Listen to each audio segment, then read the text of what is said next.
install our cylinder head, first thing I want to point out is you got to make sure that the surface is clean. Use a lint-free rag, wipe it all down. All right, next I'm going to be using a Felpro MLS multi-layer steel gasket. This is kind of how the gasket looks. As you can see, there's multiple layers in there. And they kind of recommend these if you're running nitrous, a turbo, or a blower. They're about $100 each. It actually looks pretty cool.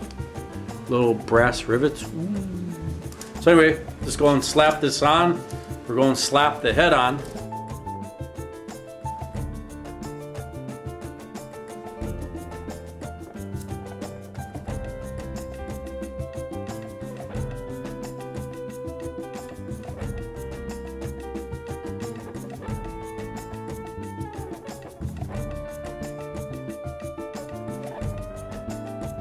And I got some ARP bolts, head bolts, and just one thing to point out, since all the head bolts protrude or go into a water jacket, you need to use some ARP thread sealant. Doesn't have to be ARP. I like ARP products. That's what I use. You can use your product of choice. These bolts come with the ARP Ultra Torque Fastener Assembly lube. What you want to do, you want to put some here on the bolt,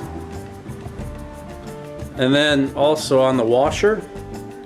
And this washer, there's a concave side and a flat side.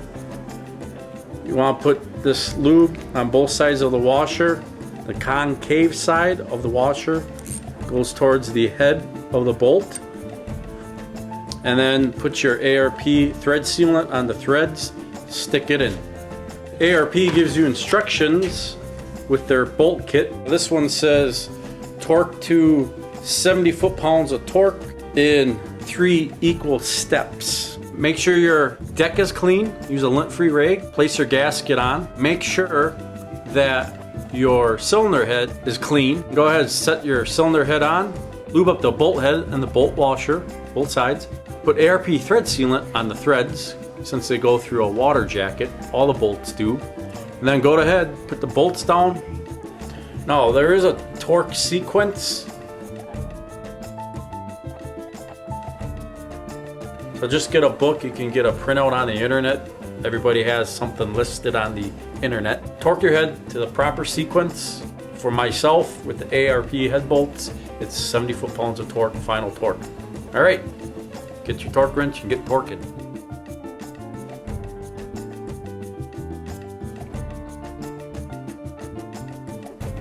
Now that we have our head torque, I take some Joe Gibbs assembly grease, and I put a little assembly grease right on top of the valve stem. And I also put some assembly grease on the push rod guide, the guide plates for the push rod. I'll do that to all of those. I'll take some of this ARP and I just put a little on the threads of each rocker arm stud. Just real thin to the wind. I do that to each one. We're going to install the push rods. What I do is I'll just take some air. I'll blow through the end of this to make sure everything's off. I take some brake cleaner. I just wipe down the push rod, blow air through there, and then I'll take some assembly grease and I put it on the tip, and then where the push rod kind of rides through the guide, I'll put some on there, and then I put some on the tip where it sits into the lifter. Drop those in place. And then I do the same thing on the roller rockers. I'll blow them off, wipe them off, and then I put a little assembly grease on the roller tip right here. And I'll put a little assembly grease on the cup. And then also want to point out, when you install your roller rocker, it can only go on one way. What I'm talking about is this right here. This surface is round, and where the nut sits that the flat side is up, so your nut hits the flat. If you have this the wrong way, you're going to have issues. If you have the round side up, your nut's going to hit there, that's trouble. So always make sure that this rotation, that the flat side is up, so your nut hits the flat, okay? Not the round side, the flat side. All right, so go ahead, clean everything up, put the assembly grease on, you can throw those in. Okay, now that the push rods are in, the rocker arms are on, the nuts are finger tight, Joe Gibbs break-in oil. I already have 5 quarts in the oil pan, 1 quart's in the filter, 4 quarts are in the pan. I save 2 quarts and I use 1 on the driver's side head, 1 on the passenger side head. And I just kind of dump it over the rocker arms and I let it run down the push rods into the oil gallery. All right, today we're going to check push rod length to make sure we have the correct push rod length. To make sure our rocker arm, the tip of the rocker arm, is dead center of the valve stem. Get yourself an adjustable push rod length checker. This one's by Comp Cams. So you can see this one has little hash marks on it. So you can count the revolutions that you're turning it, keep track. You'll need some softer temporary valve springs. These are real soft springs. You have to use the soft springs with an adjustable push rod, otherwise if you try to use an adjustable push rod with your heavy duty springs, you'll bend this push rod. It's not designed to take that load. And what we'll check is on the rocker arm, the tip of the rocker arm is dead center on the valve stem, okay? So I already have push rods, exhaust, 9 1/4. So I set this to 9 1/4, and I'm going to see how close I am.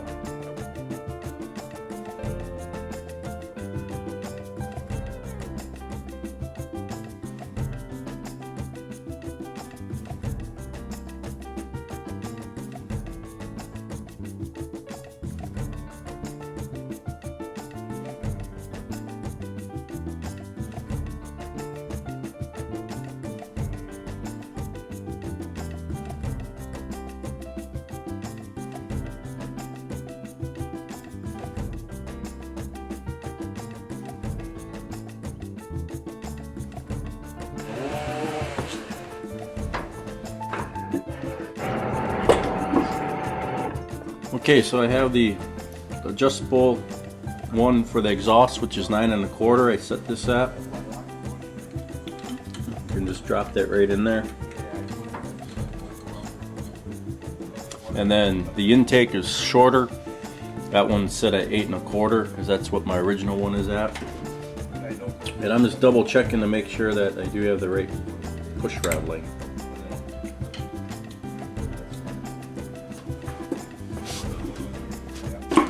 What I want to do is clean these off, the valve stems off, the tip of the valve stem you want to clean off. Take your black Sharpie marker, you're just going to color the tip of the valve stem.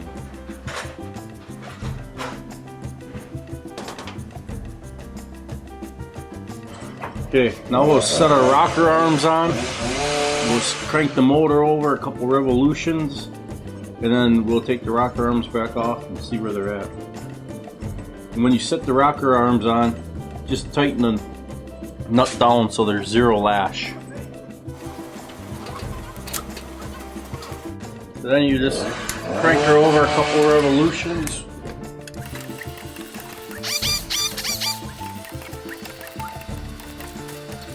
We can go ahead and take these off.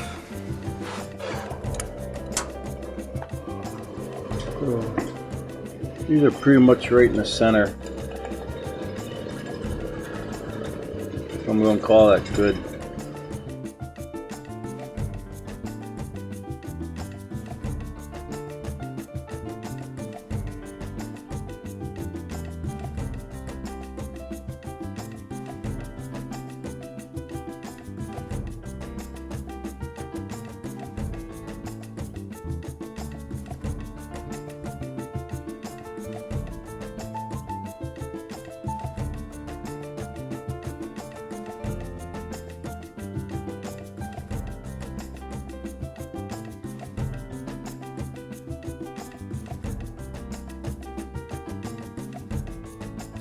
I want to use some old school valve covers. So to clear the roller rocker arms, I had to get a 1-inch adapter.